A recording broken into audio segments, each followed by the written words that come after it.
2 நாளாகமம் 20வது அதிகாரம் 4வது வசனம். சகாயம் வேண்டும் என்று சொல்லி கர்த்தரை தேடுவதற்காக ஜெபம். உபவாசத்தை கூறுவிக்கிறார். இந்த யோசபாத் என்ற ராஜாவுக்கு விரோதமாய் பல ராஜாக்கள் வருகிறார்கள். அப்பொழுது இந்த யோசபாத் பயப்படுகிறார். காரியங்கள் எப்படி ஆகும் என்று தெரியவில்லை. என்ன விதத்தில் என் தேசம் முடிய போகிறது என்று தெரியவில்லை. நான் இந்த வருகிற ஜனங்களுக்கு அடிமையாய் போய்விடுவேனோ என்ற பயம் வரும்போது உபவாசத்தை கூறுவித்தார். நான் பயப்படும் நாளினிலே கர்த்தரை நம்பிடுவேன். நான் பயப்படும் நாளினிலே கர்த்தரை நம்பிடுவேன். என் கோட்டையும் வரணுமாயிருக்க நான் அவரை நம்பிடுவேன். நான் பயப்படும் நாளினிலே கர்த்தரை நம்பிடுவேன். இங்க ஒரு பயம் வருகிறது. பயம் வரும்போது உபவாசம் பண்ணுமா?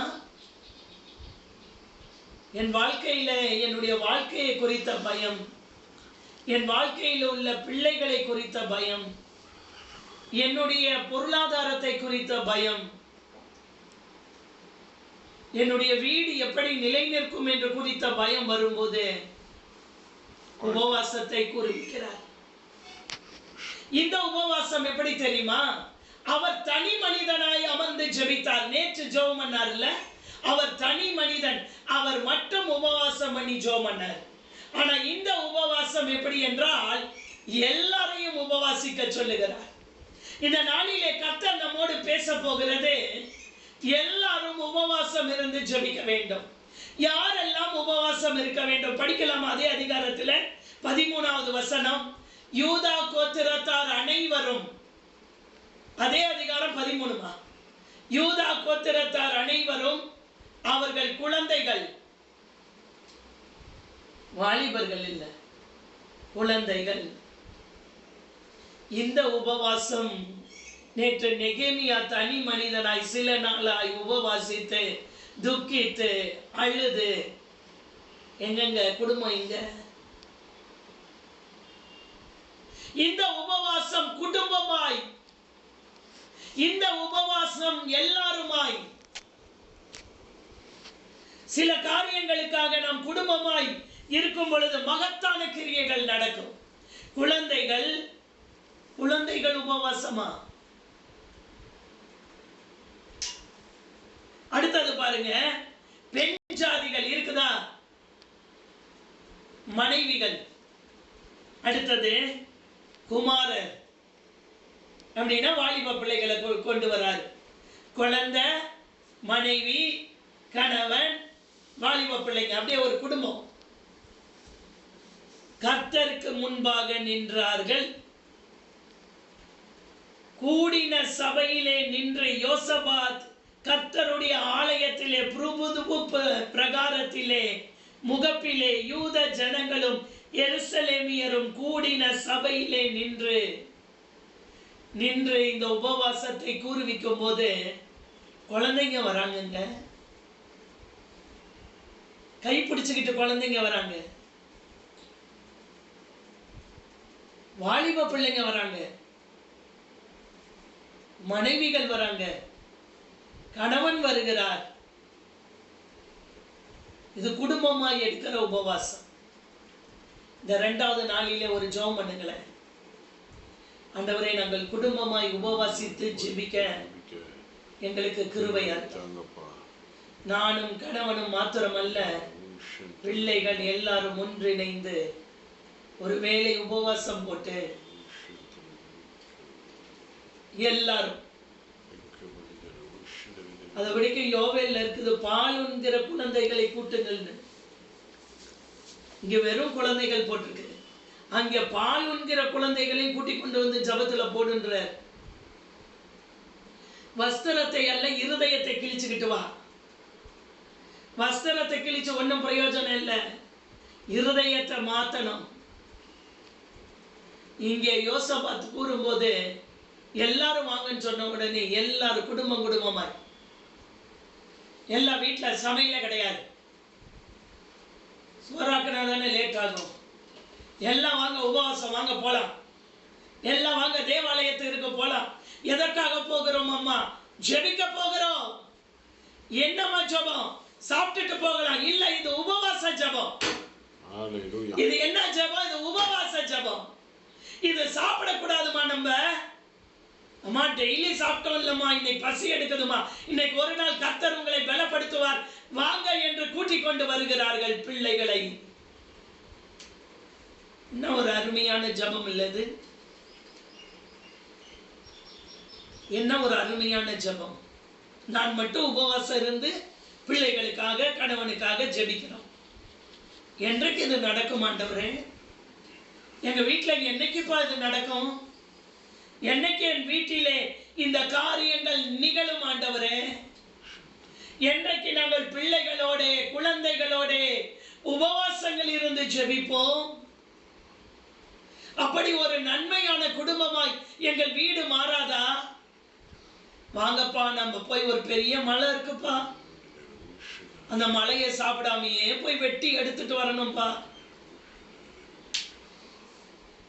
இந்தப்பா உன் கையில என்னது? ஒரு ஈட்டி குத்தி கிழிக்கணும்ல, அப்படியா சொன்னார் ஆண்டவர். ஜெபிக்க வைக்கும் எங்கள் ஜெப வீரனே, துதிக்க தூண்டும் துணையாளரே, சாத்தானின் சகல தந்திரங்களை தகர்த்தெறிய வாருமையா. சாத்தானுடைய தந்திரங்கள் தகர்த்தெறியப்பட வேண்டுமானால் என்னுடைய வீடு குடும்பமாய் ஜெபிக்கிற உபவாச ஜெப வீடாய் மாற வேண்டும். ஆமென். நேற்று ஜெபித்த ஜெபம் நெகேமியா தனி மனிதன் முயற்சி எடுத்து ஜெபித்து செல்லுகிறார். இன்னொரு ஜெபம் இருக்கிறது, குடும்பமாய் ஜெபிக்கிற ஜெபம். இந்த ஜெபம் பல அற்புதங்களை கொண்டு வரும் வீடுகளுக்குள்ளே. அதிலே ஆலயத்தை கட்டினார்கள். இந்த ஜெபம் எல்லாருடைய வாழ்க்கையிலே என்ன நடந்தது என்பதை சொல்ல போகிறேன். நான் குடும்பமாய் ஜெபித்தால் என்ன நடக்கும்? நான் தனி மனிதனாய் நின்றால் என்ன நடக்கும்? குடும்பமாய் இருக்கிறதற்கான ஆசீர்வாதங்களே வேறங்க. நான் குடும்பமாய் ஜெபித்தால் அதற்குரிய ஆசீர்வாதத்தினுடைய விளைவுகள் நான் எண்ணி பார்க்க முடியாத அளவிற்கு இருக்கும். ஒரு வீட்டில் உள்ள அனைவரும் முழங்காலிட்டு உபவாசம் கூறுவிக்கும் போது யாரிடத்திலும் பிசாசு கிரியை செய்யாது, எல்லாரையும் விட்டு விலகும். இந்த 2வது நாள் உபவாசத்திலே அப்படி எந்த குடும்பங்கள் எல்லாம் இல்லையோ, நீங்க ஜெபம் பண்ணுங்க, ஜெபம் பண்ணுங்க. ஆண்டவரே, நாங்கள் குடும்பமாய் உபவாசங்கள் இருக்க வேண்டும். எங்களுக்கு அந்த அபிஷேகத்தை தருவீராப்பா.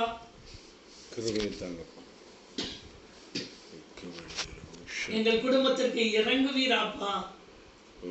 குழந்தைகள், ஐயோ அந்த குழந்தை ரொம்ப தொல்லைங்க, ஜெபிக்கவே விடாது. எப்படி? ஜபத்துக்குள்ள வந்தாலே அழுக ஆரம்பிச்சிருது. இந்த கிரியைகள் எல்லாம் அகலட்டும் அப்பா. எங்கள் வீடுகளை விட்டு கிரியைகள் அகலட்டும். ஜபம் என்று சொல்லும் போது குழந்தைகளுக்கு ஆகிறதில்லை.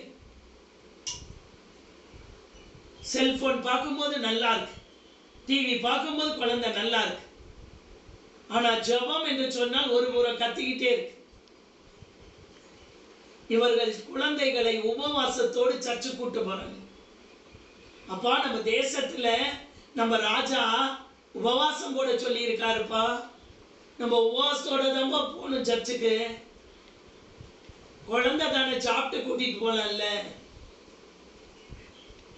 குழந்தை பசி தாங்காது இல்ல.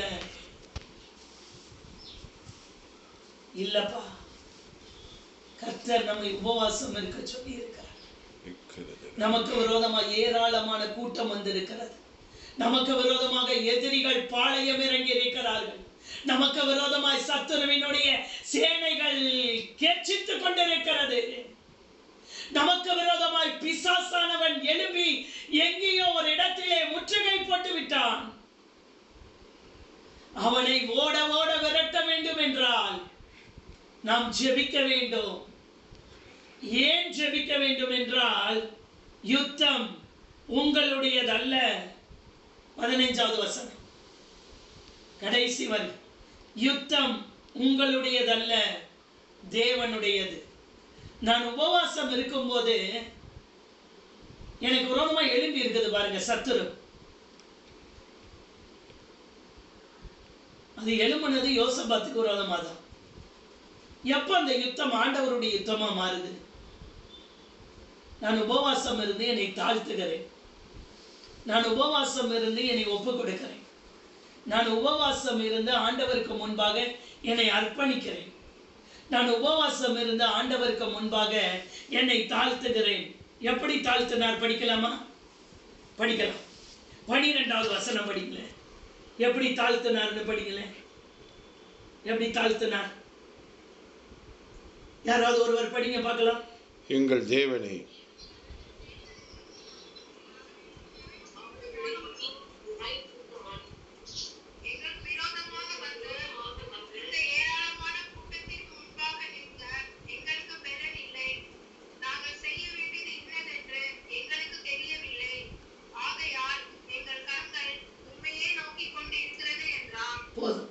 பலன் இல்லை, தெரியவில்லை, எனக்கெல்லாம் தெரியும், நானே ஒரு ராஜா, எனக்கு ஒரு படைத்தலைவன் இல்லையா, என்கிட்ட யுத்த வீரர்கள் இல்லையா? ஆண்டவரே, என்கிட்ட இருக்கிற யுத்த வீரர்களை ஆண்டவரை நீர் வல்லமையாய் நிரப்பி அவர்களை கொண்டு நீர் ஜெயந்தாங்க. எப்படி யோசபாத்தை எப்படி ஜெபம் பண்ணீங்க? ஒரு ராஜா என்றால் படைத்தலைவர்கள் இருக்க மாட்டாங்களா? படை வீரர்கள் இருக்க மாட்டாங்களா? யுத்த வீரர்கள் இருக்க மாட்டாங்களா? ஒரு ராணுவ வீரர்கள் இருக்க மாட்டார்களா? எங்களுக்கு என்ன செய்வதென்று தெரியலப்பா, எங்களுக்கு பலன் இல்லப்பா. யாராவது சொல்லுவோமாங்க? எங்க ஒரு வசதியான ஒருத்தர் இருக்கிறான்னு வச்சுக்கோம், பணம் நிறைய இருக்கு, நிறைய அரசியல்வாதிகள் தெரியும், ஒரு பிரச்சனை வருது, ஆண்டவர்கிட்ட போய் ஆண்டவரே எங்களுக்கு பலன் இல்லை, எங்களுக்கு தெரியவில்லைன்னு சொல்லுவாங்களா? இல்ல அரசியல்வாதியை போய் பார்ப்பாங்களா? சீரியஸா கேட்கிறேன். இவர் கூப்பிட்டா மீதி ராஜாக்கள் வர ரெடியா இருப்பாங்க. இவர்கள் அவங்களுக்கு ஒரு 10 பேர் வராங்க எதிரிக்குன்னா, நமக்கு ஒரு 10 பேர் இருக்க மாட்டாங்களா? ஏன் யோசபாத்தை இப்படி ஜெபம் பண்ணீங்க? என்ன ஜெபம் பண்றாரு பாருங்களேன். அவர்களை நியாயம் தீர்க்க மாட்டீரோ, எங்களுக்கு விரோதமாக வந்த இந்த ஏராளமான கூட்டத்திற்கு முன்பாக நிற்க எங்களுக்கு பலன் இல்லை. பலன் இல்லாம எப்படி யோசபாத் ராஜா நீங்க? ஏங்க ஒண்ணுமே இல்லாதவன் ராஜாவா மாறிடுவாரா? அற்புதமான ஒரு வேத பகுதி இல்லையா? ஒரு ராஜா இதை சொல்லுவாரா? எனக்கு பலன் இல்லைன்னு சொல்லுவாரா? ஒரு பெல் அடித்தா எத்தனை பேர் வருவாங்க? என்ன செய்யலாம் என்று தன்னுடைய ஆட்களை வைத்து விசாரிக்க மாட்டாரா? ஏன் யோசபாத்தை ஜெபம் பண்றீங்க? ஏன் யோசபாத்தை உபவாசம் போட சொல்றீங்க? நான் மட்டும் போட்டா போதாது, என் தேசமே போட வேண்டும், என் வீடும் போட வேண்டும், என் மனைவி பிள்ளைகளும் போட வேண்டும். அவங்கள போட சொல்லிட்டு இவர் சாப்பிட்டுக்கிட்டு இல்ல, அவர்கள் பிள்ளைகளும் குமாரரும் மனைவிகளும் கணவனும் போட வேண்டும். அது குழந்தை பாருங்க, அது ஜபத்துல உட்காராது, கடைசி வரைக்கும் அது ஜபத்திலேயே இல்லாம, அது ஆண்டவருக்கும் பிரியம் இல்லாம அது போகுது. காலை வேளையில் உங்களோட என்னுடைய ஆண்டவர் பேசுகிறார். அது குழந்தை, அதுக்கு சர்ச்சுக்குள்ள உட்காராது, அது குழந்தை, அது ஸ்கூல்ல உட்காருது, கொண்டு போய் ப்ரீ கேஜிக்கு போடுறதுக்கு முன்னாடியே கிரஷ்ல போடுற அங்க உட்காருது, அந்த ரூமை விட்டு வெளியே வர மாட்டேங்குது. ப்ரீ கேஜில போய் காலையில இருந்து மத்தியானம் வரைக்கும் உட்கார்ந்துட்டு வருது? கொடுத்து விட்ட சாப்பாடெல்லாம் என்ன பண்ணி இருக்குதுன்னு திறந்து பார்த்தா சாப்பிடாமையே வந்திருக்கு. அங்க உட்காருது, ஏன் இங்க உட்கார மாட்டேங்குது? இந்த காலை வேளையில உங்களையும் என்னையும் ஆண்டவர் இந்த கேள்விகளை கேட்கிறார். ஸ்கூல்ல உட்கார்ற பிள்ளைங்க சர்ச்சில் உட்கார மாட்டேங்குது. ஸ்கூல்ல உட்கார்ற பிள்ளை ஒரு டீச்சரை பார்த்த உடனே உட்கார்ற பிள்ளை ஏன் சர்ச்சுக்குள்ள வந்த உடனே இவ்வளவு பிரச்சனையை பண்ணுது? ஏன்னா தாய் தகப்பனாகிய நீங்களும் நானும் சரியாய் அவர்களுக்கு கற்றுக் கொடுக்கவில்லை. யூதா தேசத்தில் எங்கும் உபவாசம் கூறும்போது பிள்ளைகள், வாலிப பிள்ளைகள், கணவன், மனைவி எல்லாரும் தேவாலயத்துக்கு. அங்கே இந்த யோசபாத்து ஒரு ஜெபம் பண்றார். ஜனங்கள்லாம் பார்த்துருப்பாங்க, என்ன ஜெபம் பண்றாரு இந்த யோசபாத்து? பலன் இல்லைன்றாரு. இவருக்கே பலன் இல்லைன்னா இந்த ராஜாவை நம்பி தான் நம்மெல்லாம் இருக்கிறோம். ஆதி காலங்கள்ல ராஜா கிடையாது இஸ்ரவேல் ஜனங்களுக்கு. அவங்க சொன்னாங்க மீதி நாட்டுக்கெல்லாம் ராஜா இருக்கிறாங்க. சாமுவேல்கிட்ட வந்து சொல்றாங்க, ஒன்னு சாமுவேல்ல அண்ணாளுடைய பிள்ளை தானே சாமுவேல், அவர் வளர்ந்து தீர்க்கதரிசி ஆகிறார். இப்ப சாமுவேல்கிட்ட தான் வந்து கேட்கிறாங்க, சாமுவேலே தீர்க்கதரிசியே, எங்களுக்கும் ஆள ஒரு ராஜாவை யாரைனா ஏற்படுத்தையா. அப்பதான் ஆண்டவர் ஒரு ராஜாவை கொண்டு வந்து அவர்களுக்கு வைத்தார். ஏன் இந்த ராஜா வேணும்னு கேட்டார். அதுக்கு என்ன சொல்றாங்க, எங்களுக்கும் யுத்தத்தை நடத்த ஒரு ராஜா வேணும், எங்களுக்காக பரிந்து பேச ஒரு ராஜா வேணும். அவங்களுக்கெல்லாம் ராஜா இருக்கிறாரு, அவங்க தான், அவர் தான் எல்லாம் அவங்களுக்கு ஜனங்களுக்கெல்லாம் செய்யறாரு. எங்களுக்கு ராஜா இல்லை, எங்களுக்கு ஒரு ராஜாவை ஏற்படுத்துங்க அப்படின்னு கேட்டா அப்பதான் ராஜாவே முதல்ல வராரு. முதல்ல இஸ்ரவேல் ஜனங்களே ஆளும்படி ராஜா வந்த நேரம் எப்படின்னா இந்த 1 சாமுவேல்ல இந்த சாமுவேல் தீர்க்கதரிசி தான் அபிஷேகம் பண்ணுவார் ராஜாவாய் சவுலை. அவர் தான் முதல் ராஜா. அப்படியே அப்படியே அப்படியே வம்சவம்சமா இப்ப ராஜாக்கள் எழும்ப ஆரம்பிச்சாங்க. எங்களை நடத்தி கொண்டு போக ஒரு ராஜா வேணும்னு கேட்ட இந்த ராஜா சொல்றாரு, எனக்கு பலன் இல்லை, எனக்கு தெரியல, எனக்கு என்ன செய்யறதுன்னே தெரியல. அப்படிதானே சொல்லுது. இங்க பாருங்களேன், நாங்கள் செய்ய வேண்டியது இன்னதென்று எங்களுக்கு தெரியவில்லை. என்ன செய்வோம் ஆண்டவரே? ஜெபம் பாருங்களேன், தன்னை தாழ்த்துகிறார். எல்லாம் இருந்தோம், எனக்கு எல்லாரையும் தெரிந்தவர்கள் இருந்தோம், எப்படி யோசபாத்தே தேவ சமூகத்துல தாழ்த்துனீங்க? எனக்கு அவரை தெரியும், இவரை தெரியும், சீஃப் மினிஸ்டரை தெரியும், பிரைம் மினிஸ்டரை தெரியும் சொல்லுகிற இந்த உலகத்திலே நேரா போய் எப்படி யோசபாத்து இப்படி ஜெபம் பண்ணீங்க? ராஜாக்களிலேயே வித்தியாசமான ராஜாவா இருக்கீங்களே யோசபாத்து. எப்படி யோசபாத்து உங்க ஜனங்களுக்கெல்லாம் உபவாசத்தை கூறுவிச்சீங்க? நான் என்ன கேட்கிறேன், வீட்டில் இருக்கிற பிள்ளைங்களே கேட்காது, தேசத்துல இருக்கிறவங்க கேட்பாங்களா? குழந்தைகள், குமாரர்கள் எல்லாம் வாங்க, சர்ச்சுக்கு வாங்க, உபவாசத்தோட வாங்க, அதுவும் மத்தியான சாப்பாடு இங்கே ரெடி ஆகும் அப்படின்னு சொல்லியா கூப்பிட்டாரு. அவரே பயந்து போய்கிறார். நிறைய ராஜாக்கள் பயந்தாங்க. ஆனா என்ன பண்ணாங்க தெரியுமா? இன்னொரு ராஜாவை தங்களுக்கு ஒத்தாசைக்கு கூப்பிட்டுக்கிட்டாங்க, ஹெல்ப் பண்றதுக்கு. எனக்கு ஒரு பிரச்சனை வரும்போது நான் சீஃப் மினிஸ்டர் எனக்கு தெரியும்னா நான் போய் பார்த்து, ஐயா எனக்கு ஒரு பிரச்சனை, என்னது எனக்கு ஒரு பிரச்சனை இருக்கு, நீங்க தான் எல்லாம் யார்கிட்ட சொல்லி உங்க எம்எல்ஏட்ட எங்க பகுதியில் சொல்லி எனக்கு ஒரு உதவி செய்யுங்க அப்படின்னு தானே கேட்பாங்க. அப்படி நிறைய ராஜாக்கள் பண்ணியிருக்காங்க. ஆனா இந்த ராஜா வித்தியாசமானவராய் வாழ்ந்திருக்கிறார். அதனாலதான் இவர் ஒரு பேரோடு கர்த்தர் இவரை வைத்திருக்கிறார் இந்த பகுதியில். பலன் இல்லை, தெரியல, தெரியாததுனால நான் என்ன பண்றேன்னா என் கண்ணு உங்களை பார்க்குது. ஜெபம் பண்ணலாமா? ஆண்டவரே, இந்த பிரச்சனைகளுக்கு நடுவிலே நான் வாழ்ந்து கொண்டிருக்கிறேன், என் குடும்பமாய் ஜெபிக்கிறதற்கு எங்கள் குடும்பங்கள் வருவதில்லை, என்ன செய்வதென்று தெரியவில்லை. ஜெபம் பண்ணுங்க, ஜெபம் பண்ணுங்க. என் கணவன் எப்ப ரட்சிக்கப்படுவார்னு எனக்கே தெரியல, என் வீடு இப்படி எப்ப மாறணும்னு தெரியல, என்ன செய்வதுன்னே எனக்கே தெரியல, என் கணவன் எப்படி ரட்சிக்கப்படுவார்னு எனக்கே தெரியல. அதனால நான் என்ன பண்றேன், என் கண்ணு உம்மையே நோக்கி கொண்டிருக்கிறது. அப்படிதானே போட்டிருக்காரு. என்ன செய்வதறியாது நிற்கும் போது நம்முடைய கண்கள் இந்த காலை வேளையில், ஆண்டவரே என் பிள்ளை ரட்சிக்கப்பட வேண்டும், கணவன் ரட்சிக்கப்பட வேண்டும், நாங்களும் இப்படி குடும்பமாய் ஜெபிக்க வேண்டும் என்று சொல்லி கேட்கிற ஒவ்வொருவரும் ஆண்டவரை பார்த்து சொல்லலாம், ஆண்டவரே எங்கள் கண்கள் உண்மையை நோக்கி கொண்டிருக்கிறது.